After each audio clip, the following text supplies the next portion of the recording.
Hola, ¿qué tal? Buenas noches, bienvenidos a TN Central. Buenas noches, Maru. Buenas noches, Nacho. Buenas noches a todos. Eso que vimos al principio fue no solamente un recuerdo de una gran serie como los simuladores, sino que tiene algo que ver con algo que sucedió en los últimos días, ¿no? Claro, a ver, ¿qué es lo que vamos a contar ahora? Uno de los tantos problemas que lamentablemente está atravesando en este momento el Consejo de la Magistratura porteño. Rapidito, el Consejo de la Magistratura, recordemos que es un órgano muy importante, supuestamente independiente del Poder Ejecutivo. ¿Y por qué decimos que es tan importante? Porque el Consejo de la Magistratura es el que elige, designa a los jueces, pero además controla todo todo su desempeño, como pasa a nivel nacional o con la justicia federal, también en la ciudad de Buenos Aires. ¿Y por qué? ¿Qué tiene que ver con esto los simuladores? Bueno, el Consejo de la Magistratura, su presidente Basterra, Marcela Basterra, que es una mujer de Cambiemos. Ella trabajó siempre con Horacio Rodríguez Larreta, el jefe. Muy cercana a Horacio Rodríguez Larreta. Era su asesora cuando él era el jefe de gabinete de Mauricio Macri en la ciudad de Buenos Aires. Hubo gestiones dentro de la política para que Basterra fuera en la lista de candidatos a diputados del PRO, la lista nacional. No tuvo suerte Larreta ahí, no consiguió tampoco posicionar a Basterra en el Consejo de la Magistratura Nacional, pero sí en una negociación que terminó ganando Horacio Rodríguez Larreta con distintos sectores, porque el Consejo de la Magistratura está integrado por representantes de los jueces, de los abogados, de la oposición y también del oficialismo. Logra colocar a Marcela Basterra, quien luego asume como presidente del Consejo de la Magistratura.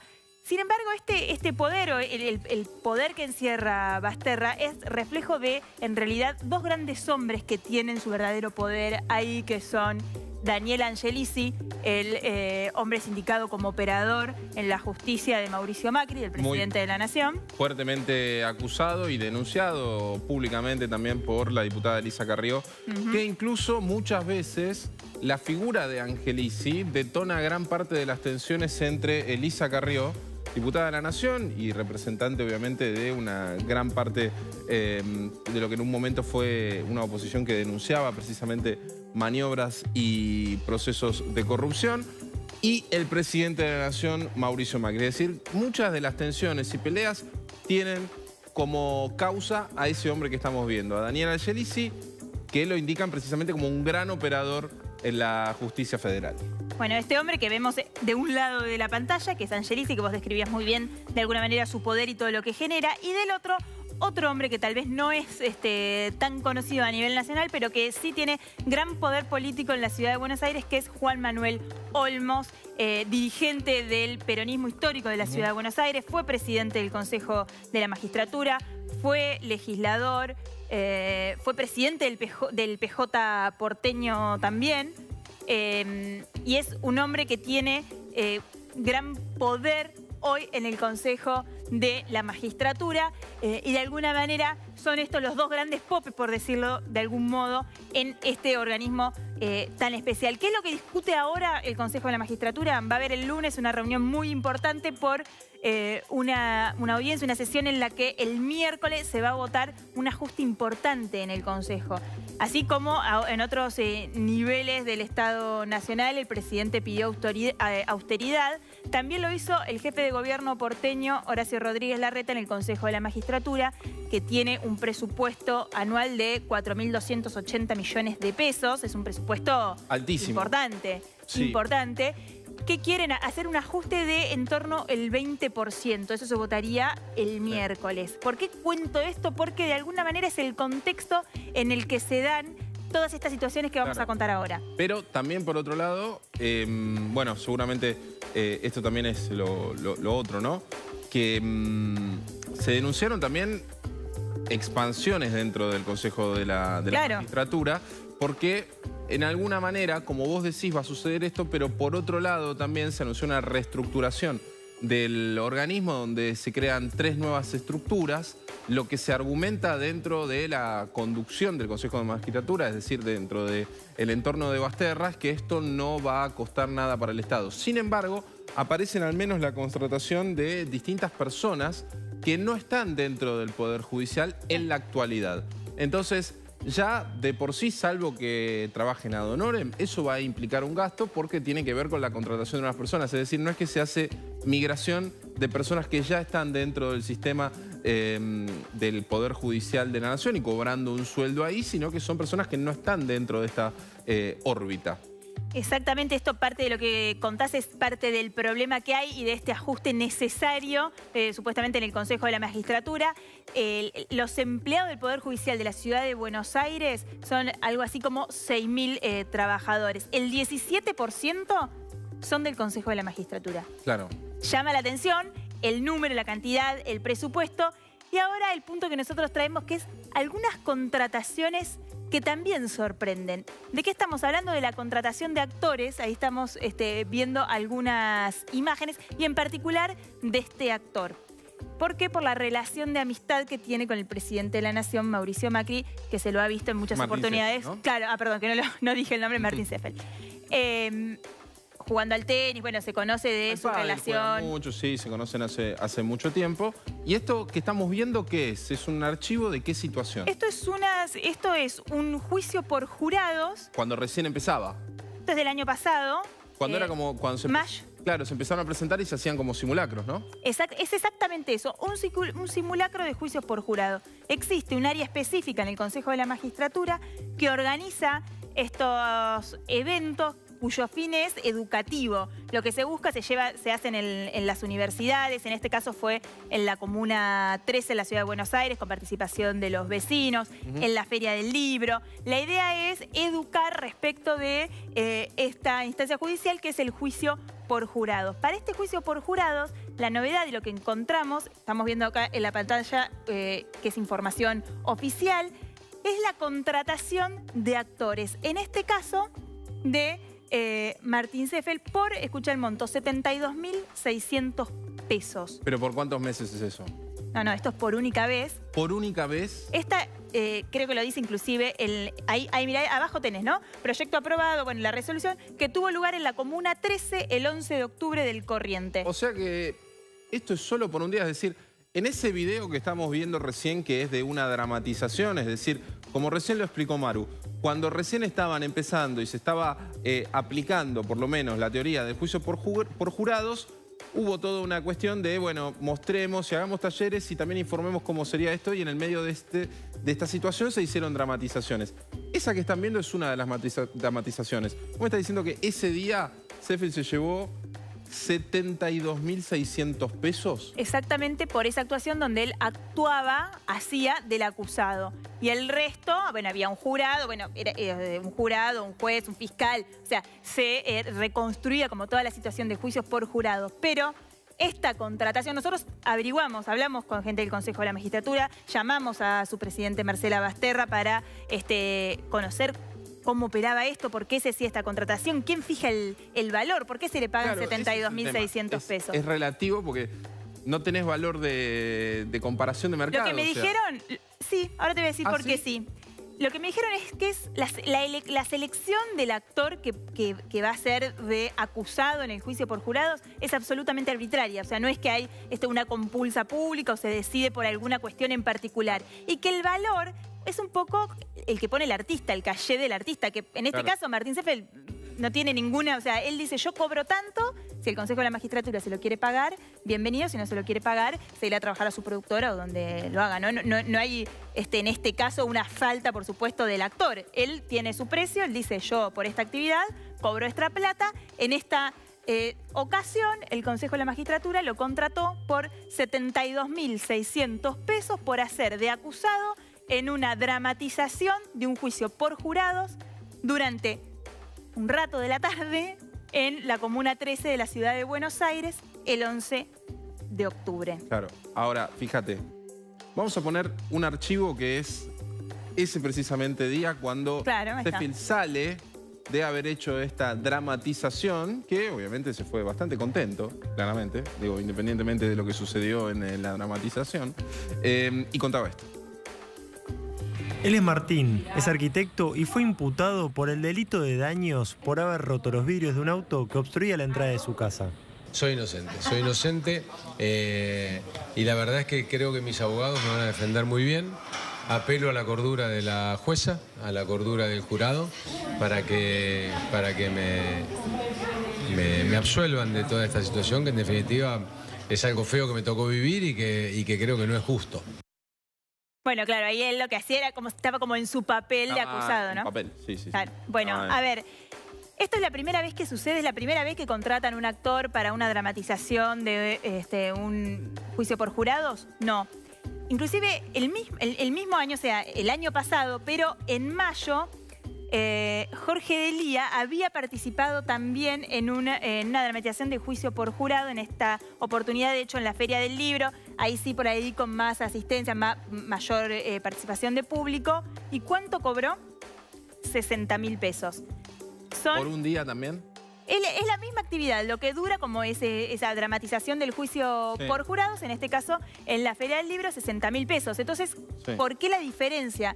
Nosotros tratamos de buscar, vos me decías antes, un valor de mercado, bueno, ¿no? Con actores quizás se ahí puede... estábamos viendo la designación, o sea, la resolución oficial que es del área de la Oficina de Administración y Finanzas. Todo esto, recordemos, quien puso la plata es el Consejo de la Magistratura de la Ciudad de Buenos Aires. En ese momento, quien era el encargado del área, Alejandro Rabinovich, que es el que firma estas contrataciones. Ahí vemos 60.000 pesos para que participara también como acusado. 12 de mayo del corriente a las 16 horas, se marca la fecha. Ahí está, ¿no? Que es en el marco de la Feria del Libro. La actividad dura algo así como 2 horas, 1 hora y media, no es mucho más que eso. Porque nosotros estuvimos chequeando ahí un poco la información. O sea, unos 30.000 por hora. Bueno, sí, si lo decís así. Yo insisto, a mí me parece que el problema no es de los actores. El actor puede cobrar lo que quiera, si encuentra a alguien que se lo pague. Por eso decimos, digamos, si bien puede uno hablar de cuánto es, qué sé yo, dentro de las escalas, el sueldo mínimo que pauta actores y demás, digamos, nosotros acá no es que tampoco con esto queremos juzgar porque cuánto vale el trabajo de cada uno, porque eso es algo que obviamente tiene que ver con la calidad artística que cada uno considere que tenga como para pedir esta suma, ¿no? En este caso llamó la atención porque además es un elemento, es un eslabón dentro de una cadena de hechos que se están dando en el Consejo de la Magistratura, en donde son varias cuestiones que se están denunciando y que por lo menos nos llevan a hablar precisamente de esto, ¿no? Nosotros buscamos en la Asociación de Actores, para tratar de tener un equivalente, a ver de cuánto cobra, buscamos en la parte que están las escalas salariales, esto se puede chequear perfectamente a través de la web. La parte donde está escalas salariales o lo que se cobra, y una parte que es teatro, que es lo que nos pareció que era lo más parecido a esto. Tenés un valor, si es más de 200, para una sala de más de 200 lugares o menos de 200 lugares. Fuimos al más de 200, supongamos que fueron estos simulacros muy populares. Tuvieron más de 200 lugares o más de 200 personas en el público. Presentes, claro, espectadores. Espectadores, exacto. Entonces vos vas a una sala de teatro que tiene más de 200 personas en el público, lugar para más de 200 personas en el público, y sos un actor categoría A. Sí, ahí igual se ve que es bastante reducido. No, pero eso te estoy diciendo, pensando bien. Categoría A, que entendemos que Sefel es un actor categoría A, que también lo es Jorge Delía. No llega a 30.000 pesos. Y está vigente al 31 de marzo de 2018. Es la escala salarial vigente que está en la Asociación de Actores. A ver, esto es importante para poder diferenciarlo. ¿Lo que vos estás diciendo es un valor de referencia o es un valor de piso? Es un valor de... Bueno, es lo que te... No menos de eso. Claro, es como la escala... O sea, si vos, qué sé yo, querés saber cuánto gana un cronista, te fijas en tu sindicato y ahí está el valor más o menos que es como el valor de mercado, lo que se está pagando, lo que vos podrías como cobrar. Sucede también en la Sociedad Argentina de Locutores respecto a las tarifas para un spot, para una publicidad. Además es un valor de referencia, por lo menos aproximadamente se pide eso, lo que quiere decir que tiene que ser arriba o dentro de esos valores. Lo que estoy diciendo es que esto tal vez podría haber sido una herramienta o una herramienta para pelear un poco el precio a los actores por parte del Consejo de la Magistratura. Digo, en tanto y en cuanto el presupuesto no es infinito, al contrario, es finito. Esta es una de las tantas actividades que hace el Consejo de la Magistratura y en virtud de esta austeridad o necesidad de achicar, que tiene el Estado, porque digo, esto no es una novedad. La decisión de achicar, de austeridad, de bajar el nivel de gastos en el Estado es casi una premisa del gobierno de Mauricio Macri desde que asumió la presidencia, que Horacio Rodríguez Larreta ha imitado en la ciudad de Buenos Aires, y que, por supuesto, el Consejo de la Magistratura es un órgano independiente del Poder Ejecutivo, autónomo absolutamente, parte del Poder Judicial, pero que tiene representantes de ese Poder Ejecutivo y cuya presidente responde a el jefe de gobierno de la ciudad de Buenos Aires, y que por eso entendemos que ese planteo podría haber estado dentro del Consejo. A ver, importante también lo que vos señalás en el medio del contexto, en el medio de toda esta austeridad que se plantea desde el Estado para con el Estado mismo, digo, también se traslada a los ciudadanos. Recordemos cómo ha sucedido en momentos, por ejemplo, con cuidar las tarifas, el aire en 24, digamos, un montón de cuestiones que se les viene pidiendo también a los ciudadanos, al resto de nosotros, desde el gobierno como austeridad. En el medio de todo este contexto es que por lo menos llama la atención esto, teniendo en cuenta que los valores de referencia son mucho menor a lo que realmente se cobró. Y además, obviamente, en el medio de la petición de achicar gastos, bueno, es uno de los condimentos dentro de precisamente toda esta situación, lo que decíamos de la contratación de nuevas personas en un Estado que teóricamente se está achicando sobre un presupuesto que ya es grande, y además lo que tiene que ver con, por lo menos estas cifras para un día, que reiteramos, y para que esto quede claro, para que no se enojen los actores, no tiene que ver esto con que nosotros estemos juzgando la capacidad artística ni la calidad artística que tengan para pedir por su trabajo. Cada uno por su trabajo puede pedir lo que quiera. Acá se está, de alguna manera, poniendo en análisis lo que hizo el Estado a través de estas contrataciones, no lo que pidieron ustedes. A ver, otra de... Lo decíamos antes, no fue la de CEFEL la primera contratación, estaba la de Jorge Delia. Bueno, la de Jorge Delia tampoco fue la primera contratación. Estas simulacros de juicio por jurado se vienen haciendo desde hace más de 6, 7 años. Como ejemplo ponemos la contratación del actor Lito Cruz para también una feria del libro, la del 2016, para tener como otro valor de referencia en esa feria del libro, que el simulacro se hizo el 2 de mayo de 2016. Estamos hablando de, no la feria del año pasado, sino la del año anterior, 42.500 pesos. Es lo que cobró Lito Cruz para hacer ese simulacro, esa actuación. ¿Y la contratación de CEFEL qué año fue? Ahora, fue el 2017, en octubre. 2017. En octubre, o sea, el último simulacro lo hicieron con CEFEL, que participó con este calle que habíamos dicho. Casi un 10%. 72.600 pesos. Para octubre de 2017. 8% más. Sí, por eso pusimos la de Delia antes, que es tal vez la más directa. Uno en mayo cobró 60, el otro en octubre cobró casi 73.000 pesos. Este es uno de los problemas que tiene hoy el Consejo de la Magistratura. Es una de las explicaciones que tenga. ¿Era una prioridad este gasto? ¿No lo era? Bueno, es tal vez alguna de las explicaciones que deba dar el Consejo de la Magistratura de la Ciudad de Buenos Aires.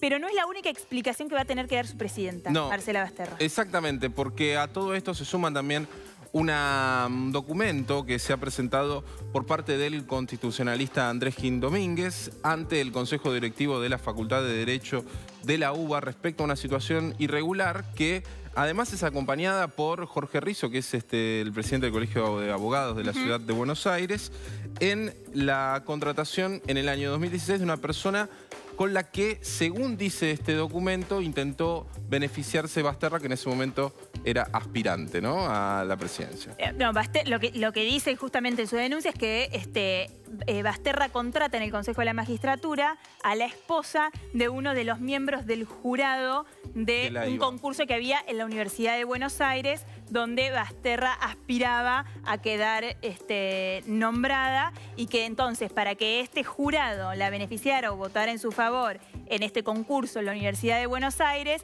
ella contrata a su esposa con un cargo en el Consejo de la Magistratura. Es decir, como que previamente a este concurso se le dio un favor a uno de los integrantes que iba a formar parte de precisamente las personas y la gente que iba a tener que elegir, en ese caso, a Basterra en su condición todavía de aspirante dentro de la Universidad de Buenos Aires. Estamos en comunicación ahora con el constitucionalista Andrés Gil Domínguez, que en este caso además es denunciante de todo esto que estamos contando. Gil Domínguez, ¿cómo le va? Acá Maru Dufar y Nacho Otero en TN Central, los saludamos. Buenas noches, ¿cómo están ustedes? ¿Cómo está, doctor? ¿Nos puede sintetizar rápidamente cuál es la situación respecto a este documento que han presentado ustedes ante el Consejo Directivo de la Universidad de Derecho de Buenos Aires? Sí, es una impugnación a un concurso que se realizó el año pasado en el marco de 2 cargos de profesor titular de Derecho Constitucional, donde yo fui concursante, y en donde en primer lugar quedé un aspirante con 98 puntos, en segundo lugar queda la doctora Basterra con 97 puntos y yo quedo tercera con 96 puntos.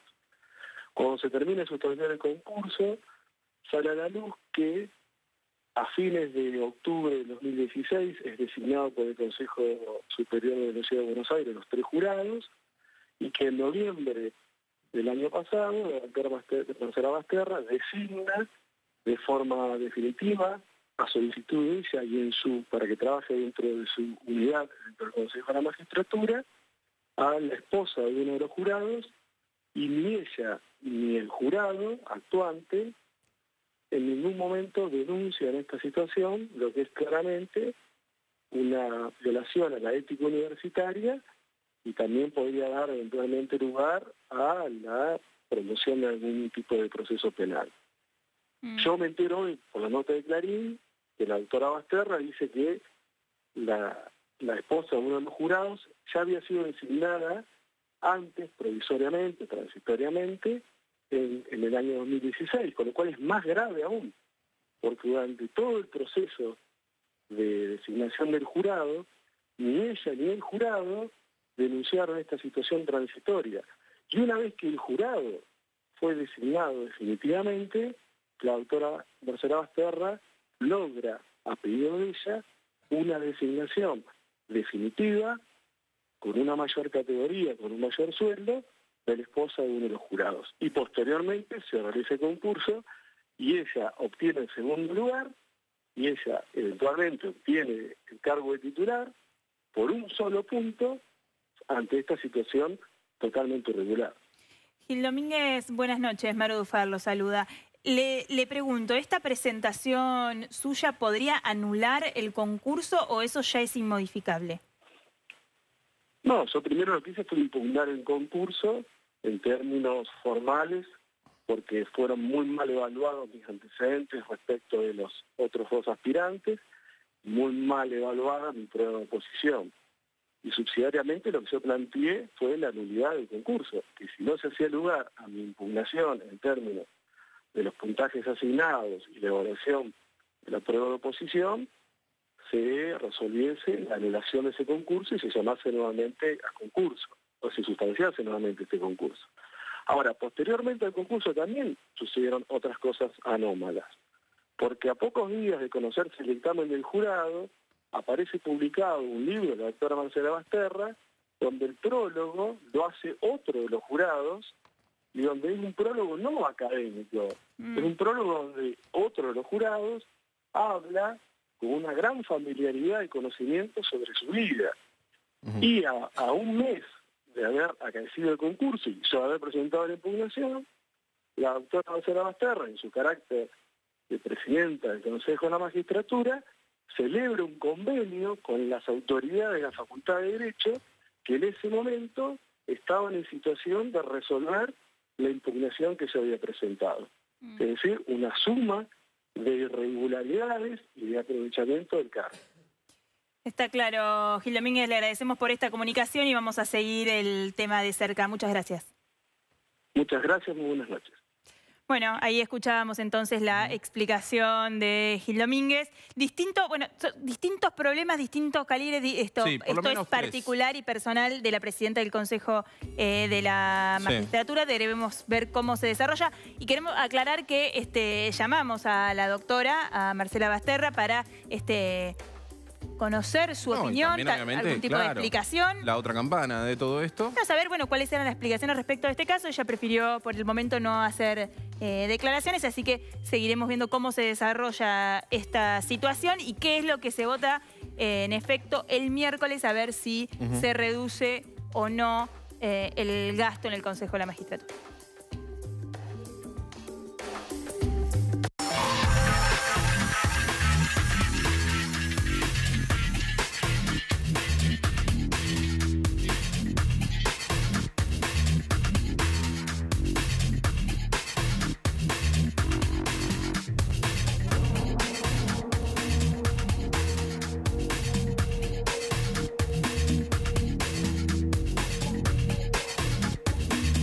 Bueno, y a lo largo de estos días contamos el DNU de Macri, que algunos estaban contentos, pero que después empezaron a salir las polémicas. Y siguen los DNU. Los enojos. Y siguen los DNU en este caso. Ahora lo que ha sucedido es que quien ha salido a criticar precisamente esta medida del Poder Ejecutivo ha sido el gremio de CETERA, ¿verdad? Claro, porque el gobierno saca un decreto de necesidad de urgencia limitando el poder de esta central de trabajadores de la educación que pertenece a la CTA de Hugo Yasky, que bueno, hoy están más unidas, pero en su momento era la CTA kirchnerista, por decirlo de alguna manera. ¿Cuál es el centro de la cuestión? Sí, sobre todo en el tema de las paritarias. ¿Sabes? Es que es eso lo que hace. Limitan el poder de la CETERA en la negociación paritaria. O sea, no es que hay un recorte o una intervención al gremio, lo cual sería ilegal, sino que lo que dice el gobierno es, hay una mesa de paritaria nacional, que ahora, además, modifican eso también, ahora te lo voy a contar. En esta mesa de la paritaria nacional tienen representación los distintos gremios docentes nacionales. Claro. Uno por cada gremio, menos CETERA. ¿Qué es lo que de alguna manera se nombra como la paritaria piso, ¿no? Cuando se habla de los docentes, claro. La paritaria a nivel nacional generalmente lo que hace es poner un valor de referencia de porcentajes de cuánto, por lo menos, como mínimo, puede pelear cada uno de los gremios docentes en sus representaciones provinciales y en distintas delegaciones, ¿no? Vuelvo con lo que te estaba diciendo de la modificación de CETERA en esta mesa de paritaria nacional. Cada gremio tiene un representante, te decía, menos CETERA. CETERA tenía 5. ¿Por qué?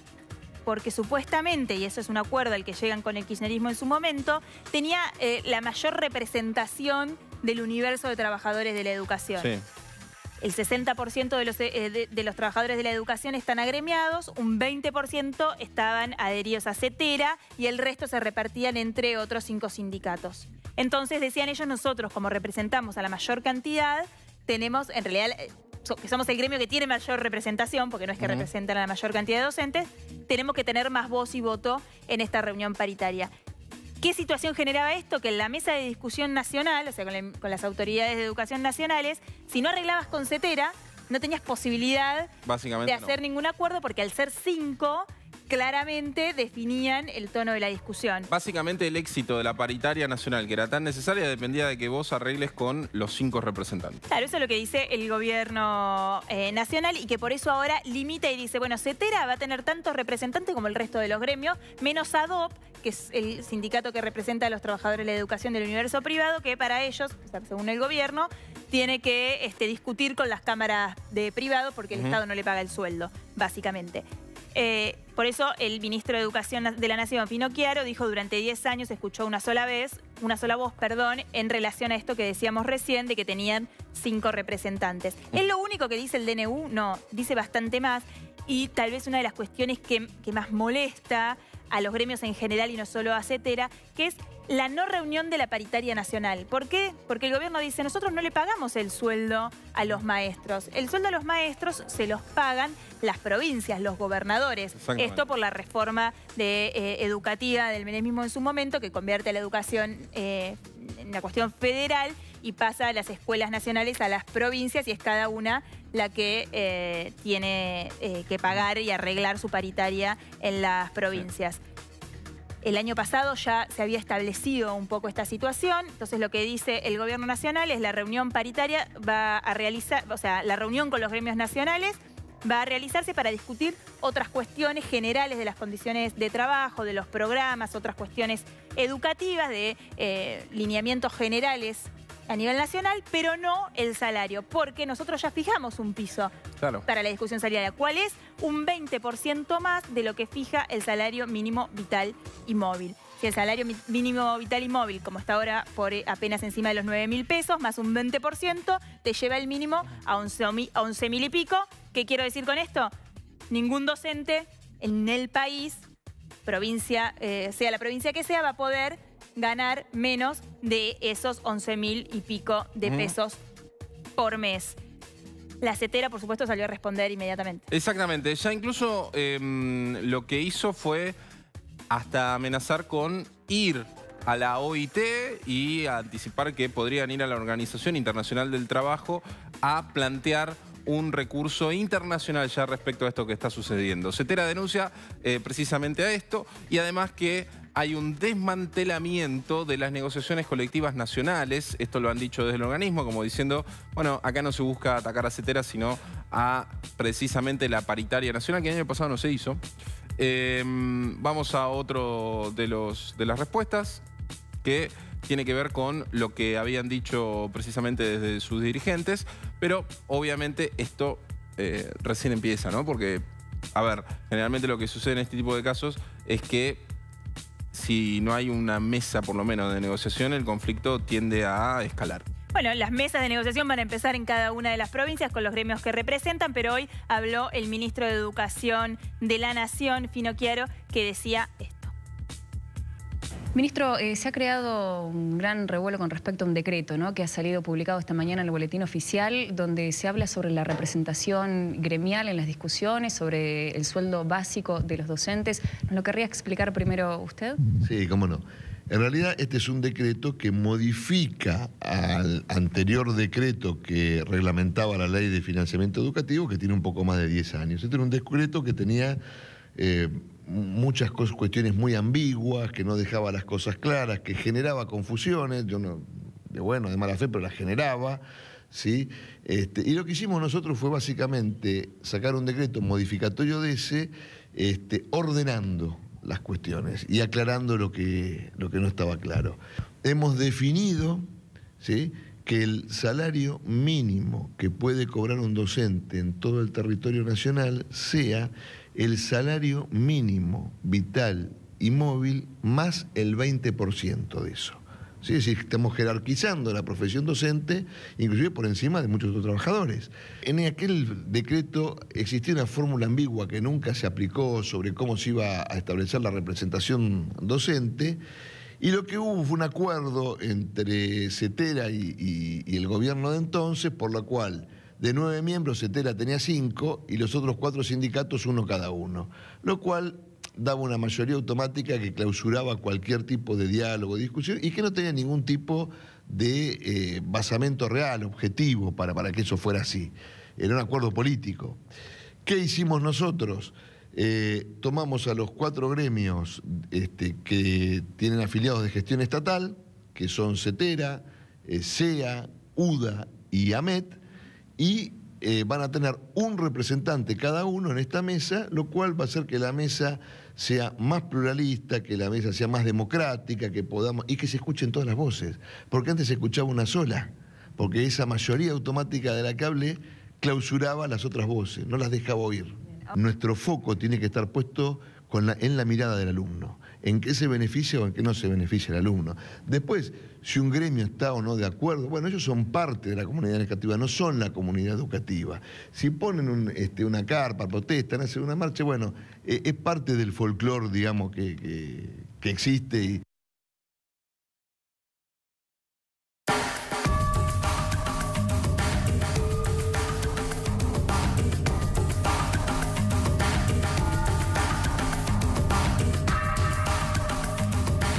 Noticia. Sí. No, fue papá. Amado Vudú fue papá de los mellizos, 2 varones. Sí. Simón. Más amado que nunca. Me agarré que yo quiero dar una noticia seria. Es una noticia linda que nazcan los bebés. Sí, sí, claramente. Los nombres son lindos. Sí, Simón y León. ¿Sabes por qué, no? ¿Sí o no? ¿Te lo León por Trotsky. León por Trotsky, exactamente, el revolucionario ruso. Y Simón por Simón Bolívar. Claro, el libertador latinoamericano, podemos decir. Así es. Bueno, esos son los nombres que eligieron para sus hijos. Mónica García de la Fuente, que es la esposa, la mujer de Amado Vudú, el ex vicepresidente de la Nación, que estuvo presente en el parto, que salió en libertad el viernes pasado. ¿Se acuerdan que estábamos acá en TN Central cuando Vudú dejaba la cárcel de Seiza y hablaba con la prensa y se preocupaba por la situación del resto de los detenidos, de los presos políticos?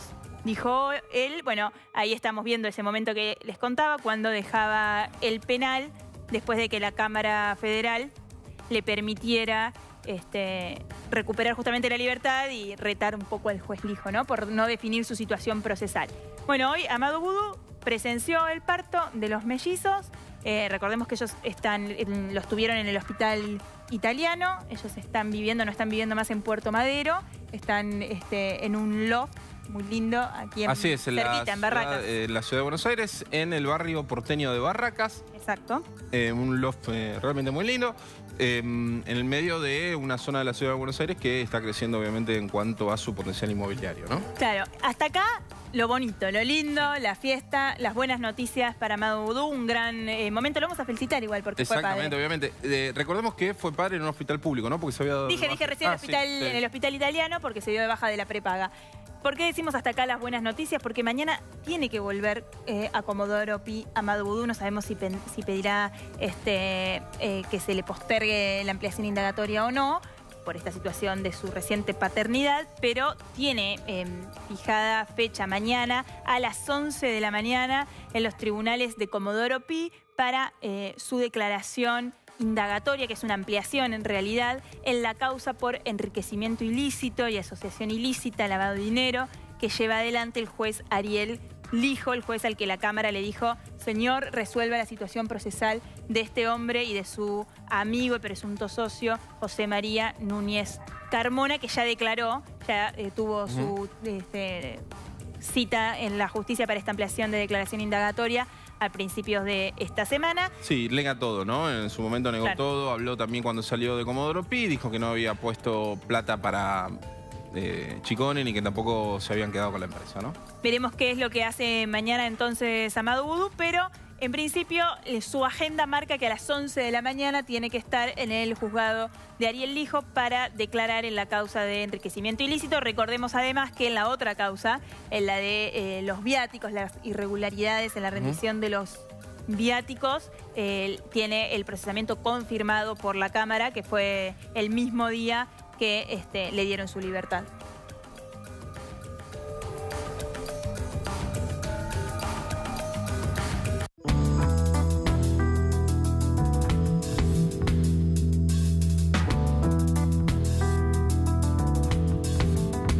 Bueno, Maru, Nacho, se redujo el déficit fiscal, hay que decir el primario, para dejarlo en claro, no el déficit general, porque en ese caso hay que incluir los gastos de intereses de la deuda externa y ahí sí los números no cierran. Pero el déficit fiscal primario, es decir, lo que se gasta en el Estado de forma corriente, ¿no? Salarios, planes sociales, todos los gastos corrientes mes a mes, fueron menores a la recaudación impositiva. Entonces ahí sí podemos decir bajó el déficit fiscal primario, ¿sí? Es decir, se gastó menos, el gasto público fue menor a la recaudación impositiva. No alcanza, obviamente, para los que son gastos de deuda externa. Eso sigue siendo parte del déficit. Pero el gobierno tiene un plan para seguir reduciéndolo de acá en adelante en los próximos años, por lo menos un punto cada año aproximadamente. Es mucho dinero, hablamos en este caso de 400.000 millones de pesos de gastos. Y hay que señalar que el anuncio que hizo Nicolás Dujovne hoy para señalar que se gastó menos, tiene como dato auspicioso es que el gobierno por primera vez en 13 años puede decir que bajó el gasto público.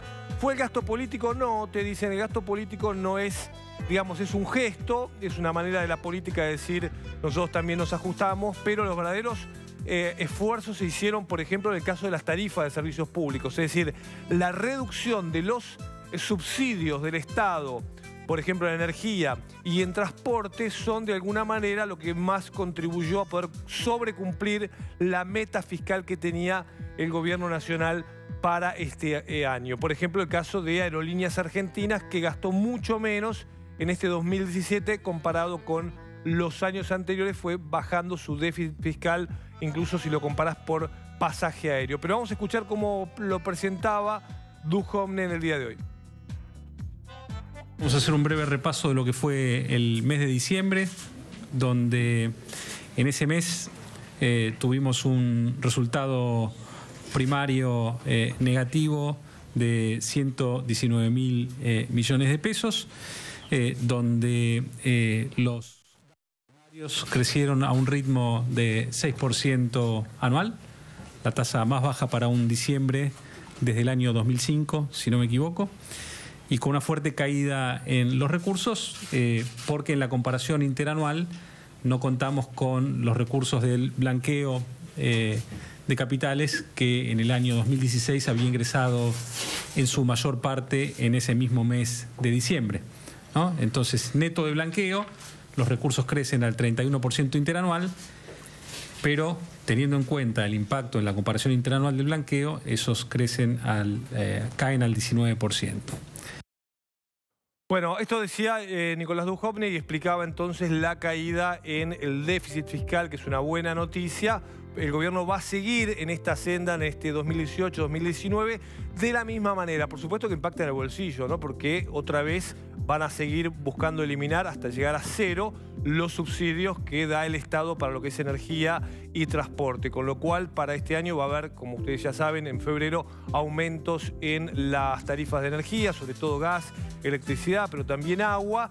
Y esto permite, bueno, de alguna manera cumplir las metas fiscales que tiene el gobierno para ir año tras año tratando de que el Estado gaste menos de lo que recauda. Un dato más y cierro con esto, también es importante señalar que se recaudó bien, o sea, la recaudación impositiva del año pasado fue 29%, es decir, que fue por arriba de la inflación, es decir, cobró más impuestos el Estado, recaudó más y esto también obviamente ayuda a equilibrar las cuentas.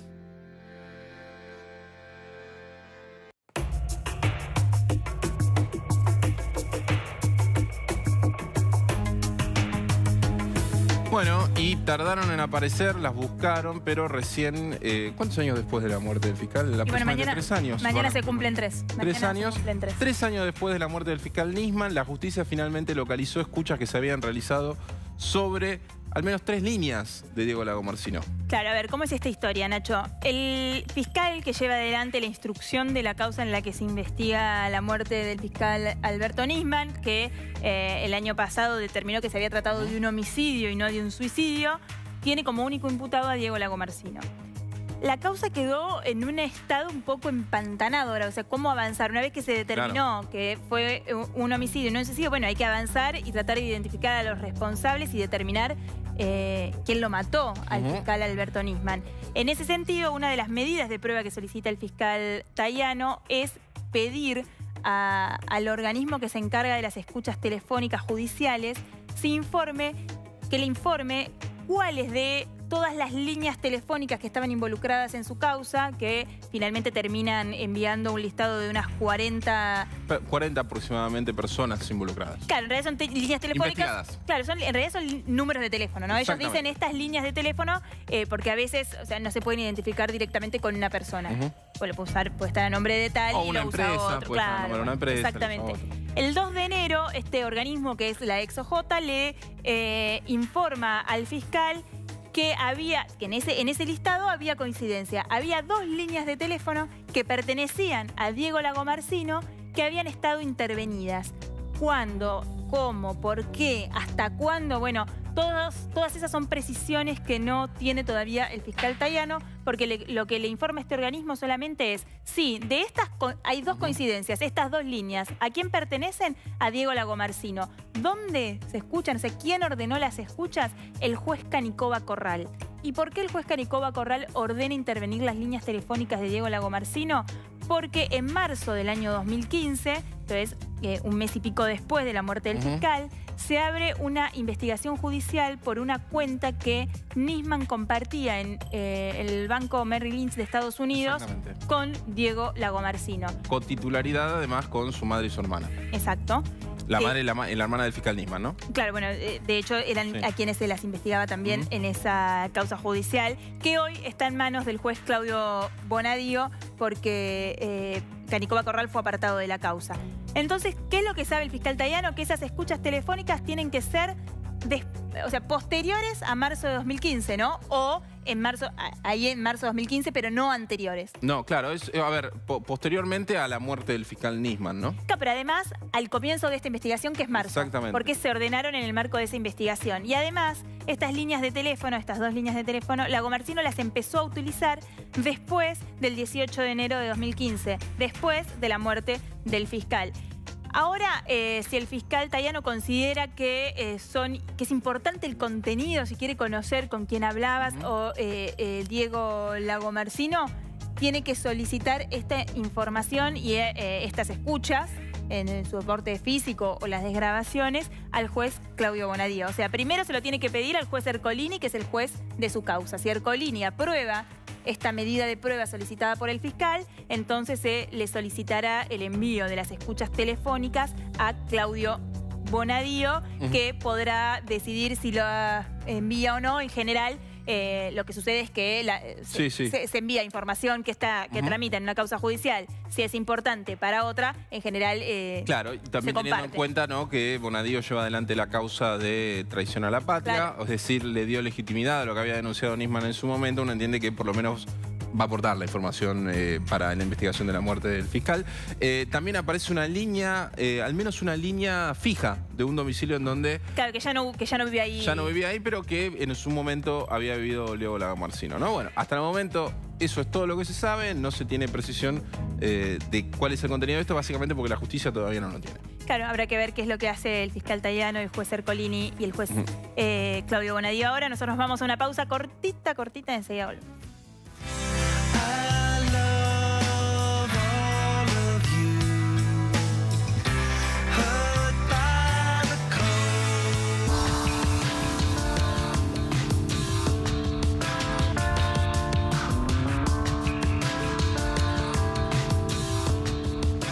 Seguimos en Tele Central y Cristina Fernández pidió ir a juicio oral en la causa por la obra pública. No solamente eso, sino que además pidió estar presente en el concurso que se haga, algo que regularmente, digamos, no pide mucha gente, pero que habla de la desconfianza que tiene Cristina Fernández hacia la justicia, en el concurso que se haga para sortear las autoridades del Tribunal Oral que va a tener que precisamente juzgar en ya instancia de juicio oral esta causa. Claro, estamos hablando de la causa de obra pública en la que Cristina Kirchner está procesada, acusada de integrar una asociación ilícita, está como jefa de asociación ilícita por haber beneficiado al empresario Lázaro Báez con obra pública en la provincia de Santa Cruz. 64 contratos de obra pública recibió Lázaro Báez en el periodo kirchnerista. Los fiscales Policita y Maíquez, que son quienes llevaron adelante toda esta investigación que definió todos los números, esto que yo le digo, los 54 contratos, el crecimiento patrimonial de Lázaro Báez en ese periodo, 2004-2015, que está por encima del 1000%. La compra de bienes, adquisición de bienes por más de 200 millones de dólares por parte de Lázaro Báez. Bueno, y todos números así que parecen increíbles. Y que ahora, bueno... básicamente esta causa, digamos, según la lógica de la investigación, fue lo que originó las ganancias que se investigan en la ruta del dinero acá, por un lado, y en las causas de los sauces y también en Otesur respecto a, bueno, cómo volvían en función de renta, de servicios que nunca se prestaban, todos estos favores que llevaron a este número, ¿no, Maru? Claro, eso que te decía, los 52 contratos por más de 46.000 millones de pesos. Ahora los fiscales pidieron la elevación a juicio y, contrario a lo que se esperaba, Cristina Kirchner dijo, no apeló esa decisión y dijo, no, quiero ir a juicio oral, quiero en esa instancia de oralidad, que es más difícil que en los papeles, defender y desarmar esta gran mentira que se ha creado y que me perjudica. Bueno, y obviamente estar presente, como decíamos antes. En el sorteo, sí. Cuando caiga la Tiene elevado a juicio oral ya dólar futuro. Todavía el tribunal no fijó la fecha, pero ya está elevado a juicio oral. Y se espera que acá nomás cuando se vuelva de la feria judicial se eleven también los sauces, que es la causa que investiga las maniobras con los hoteles y que tiene a su cargo Bonadío. Exactamente. Nosotros vamos a una tanda y enseguida más Tele Central. Llegamos al final de Tele Central. Hoy es martes, ¿no? Hoy es miércoles. Uy, mira cómo estoy. Necesito un descanso. Miércoles. Bueno, nos vemos mañana. Sí, nos vemos mañana, jueves. Chao. Descansen. Nos vemos.